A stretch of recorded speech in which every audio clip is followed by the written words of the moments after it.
ન્યૂઝમાં આપનું સ્વાગત છે। અંકલેશ્વર પોલીસ સ્ટેશને હાજર થવા જઈ રહેલા ધારાસભ્ય ચૈતર વસાવાની પોલીસ દ્વારા અટકાયત કરવામાં આવી। અગાઉ રાજપારડી અને અંકલેશ્વર પોલીસ મથકે થયેલ એફઆઈઆરને લઈને ધારાસભ્ય ચૈતર વસાવા હાજર થવા જતા નર્મદા પોલીસ દ્વારા રસ્તામાં જ રોકવામાં આવ્યા હતા। ત્યારે ધારાસભ્ય ચૈતર વસાવાએ જણાવ્યું કે અમારો અવાજ દબાવવા અને અમને માથાભારે સાબિત કરવા માટે ભાજપના નેતાઓના ઇશારે પોલીસ અધિકારીઓએ જાતે જ અરજદાર બની 2 એફઆઈઆર કરી છે। બ્લાસ્ટમાં મૃત્યુ થયેલ વ્યક્તિના પરિવારોને વળતર અપાવ્યો એ ગુનો કર્યો છે। અમે કોઈ ગુનો નથી કર્યો એટલે અમે પોલીસ સ્ટેશને હાજર થવા જઈએ છીએ। મારા ઘરે રાત્રેથી પોલીસ મૂકીને ભયનો માહોલ ઊભો કરવામાં આવ્યો છે। ત્યારે પોલીસ કાયદો વ્યવસ્થા જાળવવાને બદલે એજન્ટ બનીને કામ કરી રહી છે તેવા આક્ષેપ ધારાસભ્ય ચૈતર વસાવાએ કર્યા હતા।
પીઆઈ અને પીએસઆઈ જાતે અરજદાર બનીને એક ફરિયાદ અમારા પર, મારા સહિત 13 આગેવાનો અને 70 લોકો પર રાજપારડી પોલીસ સ્ટેશને કરી છે।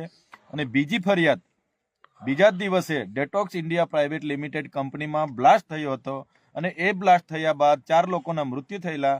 4 લોકોના પરિવારને યોગ્ય વળતર અમે અપાવ્યું। ત્યારે ત્યાંના નેતાઓના પેટમાં તેલ રેડાયું અને પોલીસને એજન્ટ બનાવીને ત્યાંના પીએસઆઈને અરજદાર બનાવીને જે અમારા પર ફરિયાદ કરી છે, ત્યારે આ ખોટી એફઆઈઆરો સામે અમે સાચા છે એટલે અમે હાજર થવા જઈએ છીએ। આજે નર્મદા પોલીસ દ્વારા અમને નવાગામ ડેડિયાપાડા ખાતે રસ્તામાં અટકાયત કરી દેવામાં આવી છે અને અહીંથી અટકાયત કરીને ડિટેન કરીને લઈ જવાની તજવીજ હાથ ધરવામાં આવી છે। ત્યારે અમે કહેવા માંગીએ છીએ, અમે ધારાસભ્ય છે, જનતાના પ્રતિનિધિ છે, અમારા ઘરે રાત્રે પોલીસ મૂકી દેવામાં આવે, ભયનો માહોલ ઉભો કરવામાં આવે, અમે પોલીસ સ્ટેશને હાજર થવા જઈએ ત્યાં પણ અમને અટકાયત કરી દેવામાં આવે, તો આ ક્યાંની લોકશાહી છે? શું આ લોકશાહી છે? જે પોલીસ કાયદો અને વ્યવસ્થા જાળવવાની જગ્યાએ એજન્ટ બનીને કામ કરે છે, અમારી રાજનીતિ ખતમ કરવા માટે ઉપરાછાપરી અમારા પર એફઆઈઆરો કરે છે, માથાભારે સાબિત કરે છે, તડીપાર કરવાની તજવીજ કરે છે, પાસા કરવાની તજવીજ કરે છે, ત્યારે અમારા લોકોનો અવાજ બને છે અમે, એટલે અમને રોકવાના પ્રયાસો છે। અમારા લોકો સુધી અમે ના પહોંચીએ, લોકોના કામ અમે ના કરીએ અને જેલમાં અમે બેસી રહીએ, 70 જણ કોર્ટમાં કચેરીઓમાં ફરતા થઈ જઈએ, એટલા માટે આ એફઆઈઆરો પર એફઆઈઆરો કરે છે। ત્યારે અમે લડવા માટે અમે કહેવા માંગીએ છીએ, અમને સંવિધાનમાં મળેલો અધિકાર છે। અમને ભરૂચમાં આજે નહીં અમે બોલીશું તો કાલે બીજી 2 એફઆઈઆરો થશે, પાછી એફઆઈઆરો થશે, તો શું અમારે કોર્ટમાં જ ફરવાનું છે? એટલા માટે આજે અમે હાજર થવા જઈએ છીએ ત્યારે પણ પોલીસ અટકાવે છે। એટલે પોલીસને એવો ઈરાદો છે કે જ્યારે અમારું બજેટ સત્ર ચાલે, જ્યારે આ વિસ્તારના લોકોના આયોજનના કામોમાં મિટિંગો હોય એટલે આને પૂરી દેવાનું અને બારોબાર એજન્સીઓ અને અધિકારીઓ આયોજન કરે એવું નેતાઓના ઇશારે પોલીસ અમે આજે પણ અહીંથી ભરૂચ, અંકલેશ્વર, રાજપારડી પોલીસ સ્ટેશને જઈએ છીએ। અમને પોલીસ દ્વારા અમને મળેલા અધિકારોનો અવાજ છે, આ આદિવાસીઓનો અવાજ છે। અમે અમારો અવાજ ક્યારે દબાશે નહીં। અમને તમારે જેલમાં રાખવા હોય તો રાખો, તમને સંતોષ ના થાય તો અમને ફાંસીએ ચડાવી દો, અમને કંઈ પડેલ નથી, પણ અમે લોકો માટે લડતા રહીશું। પોલીસે ક્યાં અત્યારે 2 થી 3 કલાક સંકલન માટે તમને કીધું કે અત્યારે સંકલનમાં રહો અને તમારા ઘરે જતા રહો, તમારે શું કહેવું છે? શું કરશો? ભરૂચ પોલીસ ઉપરાછાપરી એફઆઈઆરો કરે છે, ખુદ ત્યાંના પીઆઈ અને પીએસઆઈ પોતે અરજદાર બને છે, તો એવી તો શું પોલીસની મજબૂરી થઈ ગઈ કે પોતે અરજદાર બને છે ભાઈ ધારાસભ્ય પર? અમે લોકસભા ચૂંટણી લડી ત્યારે પણ આખી પોલીસ અમારી સામે હતી, આખું જિલ્લાનું વહીવટી તંત્ર અમારી સામે ચૂંટણી લડતું હતું। એટલે આ લોકશાહીમાં સરકારો બદલાતી રહી છે।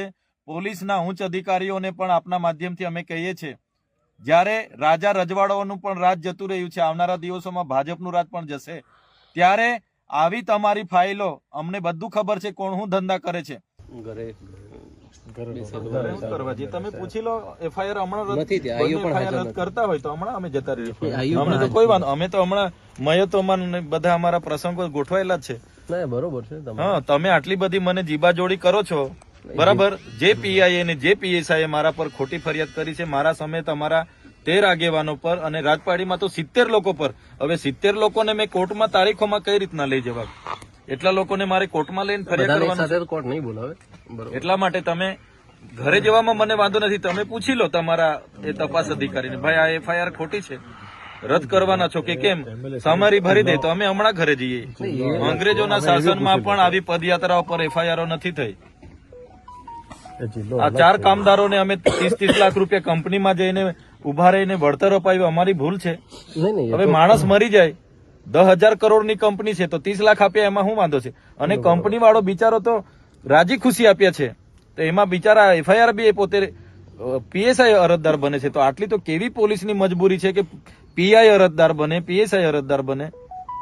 ત્યાં એટલું બધું દારૂ, ડ્રગ્સ, ઇનલીગલી બધું ચાલે છે, એના પર કેમ કાર્યવાહી કરતા નથી? અમે તો સીસીટીવી ફૂટેજ આપ્યા છે 35 જેવા, એના પર કોઈ કાર્યવાહી નથી. અમારા પર ઉપરા છાપરી રાતોરાત 2 એફઆઈઆર થઈ જાય 70 લોકો પર. યાર અમારે કે પછી છોડી દેવાનું છે? એટલે અમારા ન્યાય માટે અમે તો નીકળેલા છે. પોલીસને યોગ્ય લાગે પૂરવાના હોય તો પૂરી દો. તમે કેવું છો કે અમે બોલાવીશું, તો તમે અમારું બજેટ સત્ર ચાલુ થાય ત્યારે બોલાવશો? તમે અમારી આયોજનની મીટિંગો વખતે બોલાવશો? અમારા લોકોનું કામ કોણ કરશે પછી? ના, એટલે અમે આજે અમારી પાસે ટાઈમ છે, મહિનો. તમે આ ડિસેમ્બર જાન્યુઆરી છે, પૂરી દો. અમારું પછી બજેટ સત્ર ચાલુ થશે ત્યારે અમારે લોકો માટે અમારે વિધાનસભામાં બેસવું પડે છે. ત્યારે પછી તમે જેલમાં બેહાડી રાખશો તો લોકો માટે કોણ બોલશે? આમાં જેલમાં જવાનું પેલે થતું નથી. બીજું આપને જે દિવસે મીટિંગ ઉપરાછાપરી એફઆઈઆર એટલા માટે કરેલી છે કે આ ભાઈ માથા ભારે, એટલે ખરી ચૂંટણીમાં મને અહીંથી તડીપાર કરી દીધો હતો. એટલે આવી રીતના હમણાં બજેટ સત્ર છે, લોકો માટે કઈ માંગશે, બજેટમાં ઉઠાવશે, સરકાર સામે બોલશે, એટલે હવે તમારે પાછી પાસા કરવાની, તડીપાર કરવાની તજવીજ ચાલે છે. ભરૂચ પોલીસ કરે છે. એટલે તમારે તો જે કરવા, મને તો કોઈ વાંધો નથી. 5 વર્ષ નહીં 10 વર્ષ જેલમાં રાખો, પણ અમારા લોકોનો અવાજ કોણ કરશે પછી? એટલે જેલથી મને ફેર નહીં, ત્યાં બી મને રોટલી શાક ખાવાનું મળવાનું જ છે, બધી જગ્યાએ મળે છે. એટલે એનાથી મને કઈ વાંધો નથી. પણ અમારા લોકોનો અવાજ દબાઈ જાય છે. કોણ કામદાર માટે બોલશે પછી? કોણ આદિવાસી માટે? આમાં તો ખાલી એક જ દિવસ જવાબ માટે બોલે છે. એ દિવસે જ વાત બરાબર છે, પણ તમે બોલો જ છો, તમે અમારો અવાજ દબાવી દો યાર. ઘરે રાતે પોલીસ મોકલી આપો. અમે કઈ આ વિસ્તારમાં ધારાસભ્ય છે યાર, અમે કઈ માથાભારે અસામાજિક તત્વ છે કે રાતે પોલીસ પહેરો મૂકી દો? આપણે જે દિવસે હવે આ નીકળ્યા તો ઘરમાંથી નીકળ્યા ના, તો તમે જોઈ લો કેટલી આ 20 ગાડીઓ નજીવા કેસમાં. કાલે ઉઠીને ગયા કેસમાં તમે આવ્યા હતા 50 ગાડીઓ લઈને, આખો માર્ચ કરીને, મોરચો લઈને. તો આ લોકો બી ભરૂચ વાળા આવશે, એના કરતા આજે જ અમને હાજર થઈ કરી દો. પણ આમાં તો જે દિવસે નોટિસ આપશે તમને એ દિવસે તમે કદાચ હાજર રહી શકે કે મીટિંગ છે તો બીજી તારીખ કાલે ઉઠીને અમારા હમણાં આયોજનોના કામો ચાલુ થવાના, મીટિંગો ચાલુ થવાની. હમણાં બજેટ સત્ર અમારું ચાલે, એટલે પોલીસ કહે છે કે ભાઈ અમારી ફુરસદે આવીને એટલે જેલમાં નાખી દો. એવું થોડું છે? અમે એફઆઈઆર કરી છે, આજે અઠવાડિયું થઈ ગયું, હાજર કરી દો મને જેલમાં. આપ કપડા બપડા લઈને આવ્યા છે, પૂરી દો. બરોબર છે ને ના, હજુ બી એ લોકોને સંતોષ ના હોય તો ફાંસી સુધી મોકલાવે એટલી તજવીજ કરી નાખે. તો પછી યાર આવું થોડું હોય. અમારા બી અધિકારો છે ને, અમે બી ભણેલા ગણેલા લોકો છે. આટલા બધા આંદોલનો કર્યા, કોઈ દિવસે અમે કાયદો વ્યવસ્થા હાથમાં નથી લીધો સાહેબ, નથી લીધો ક્યારેય નહીં. ને મારે તો 2 નંબરના ધંધા નથી કે કોઈ સાથે વ્યક્તિગત દુશ્મની બી નથી, પણ કેસો આટલા બધા આડેધડ કરી નાખીએ તો કઈ રીતનું ચાલશે? ગયા વર્ષે તમે જોયું બધું. ગયા વર્ષે 3 મહિના આખો પરિવાર, અમારા આખા કાર્યકરો જેલોમાં, ની જેવા કેસમાં. એક બાજુ ભાજપના કાર્યકરે ફાયરિંગ કર્યું, જાંગમાંથી ગોળી નીકળી ગઈ, 24 કલાકમાં છૂટી ગયો. આ તો કેવી વ્યવસ્થા? અમારા પર થાય એટલે અમારે પછી આ પોલીસ અમને હોતી વળે ચોરની જેમ.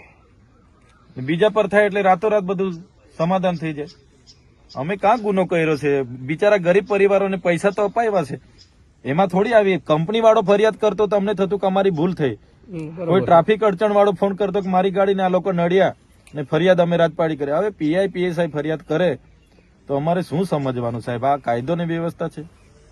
અને અમે તો પરવાનગી માંગી હતી સાહેબ, કોઈ જાહેરનામું નથી, કોઈ ચૂંટણી નથી, તો બી 30મી નવેમ્બરે પરવાનગી માંગી, 3જી ડિસેમ્બરે અમારી છેલ્લા દિવસે પદયાત્રાના હવારે કહી કે તમારી પરવાનગી નથી મળી.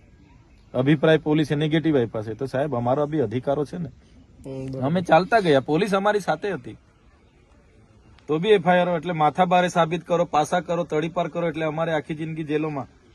તો લોકો માટે કોણ બોલશે? અમને તો કઈ વાંધો નથી, જેલો કરો કઈ વાંધો નહીં.